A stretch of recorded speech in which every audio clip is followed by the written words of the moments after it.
Hi guys.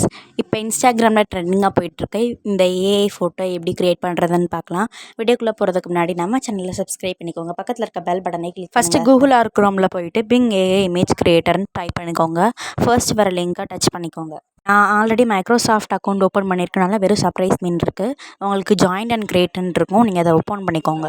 உங்களுக்கு எந்த மாதிரி வேணுமோ அந்த மாதிரி டைப் பண்ணிக்கலாம். ஃபஸ்ட்டு எடுத்தோடனே கிரியேட்டர் 3D இல்லையோ அப்படின்னு டைப் பண்ணிவிட்டு அதுக்கப்புறம் உங்களுக்கு என்னென்ன வேணுமோ அதெல்லாம் எடுத்துக்கலாம். நான் வந்துட்டு உங்களுக்கு எக்ஸாம்பிளாக ஃபஸ்ட்டு ஒரு ப்ராம்ப்ட் டைப் பண்ணுறேன். அதை ஃபஸ்ட்டு நீங்கள் வேறு ஏதாச்சும் டைப் பண்ணிக்கலாம். உங்களுக்கு எப்படி வேணுமோ அந்த மாதிரி நீங்கள் டைப் பண்ணிக்கோங்க. கடைசியாக நான் டைப் பண்ண ப்ராம்ப்ட் பார்த்தீங்கன்னா creator 3D illusion AI image where girl wearing saree sitting on the sofa with traditional look background feature Priya in bold capital letter back winged சோஃபான்னு எழுதியிருக்கேன். உங்களுக்கு எப்படி வேணுமோ அப்படி எழுதிருக்கலாம். ஒரு வில்லேஜில் இருக்க மாதிரி ஆர் அதர்வைஸ் சிட்டியில் இருக்க மாதிரி எப்படி வேணாலும் நீங்கள் வந்துட்டு உங்கள் ப்ராம்ப்ட்டை நீங்களே க்ரியேட் பண்ணிக்கலாம். ஃபஸ்ட்டு எடுத்தோடனே கிரியேட்டர் 3D illusion ஏஐ இமேஜ்னு மட்டும் டைப் பண்ண மறந்துடாதீங்க.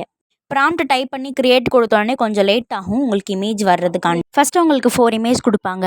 சரி இது மாதிரி நமக்கு வேணாம் வேறு இந்த மாதிரி வேணும்னாலும் நீங்கள் ப்ராம்ப்ட்டில் போய் திரும்ப டைப் பண்ணிக்கலாம். நான் வந்து ஃபஸ்ட்டு வர இமேஜை லாங் ப்ரெஸ் பண்ணி டவுன்லோட் பண்ணிக்கிறேன். இப்போ ஃபோட்டோ டவுன்லோட் பண்ணியாச்சு. நம்ம ஃபேஸை இந்த ஃபேஸ் மாதிரி மாற்றுறதுக்காண்டி ரீமேக்கர் ஏஐ ஃபேஸ் ஸ்வாப் ஃப்ரீன்னு டைப் பண்ணிக்கோங்க. ஃபஸ்ட்டு வர லிங்க்கை டச் பண்ணிக்கோங்க. இதில் அப்லோட் இமேஜ்னு இருக்கு இல்லையா, அதில் நம்ம டவுன்லோட் பண்ண இமேஜை அப்லோட் பண்ணிக்கலாம்.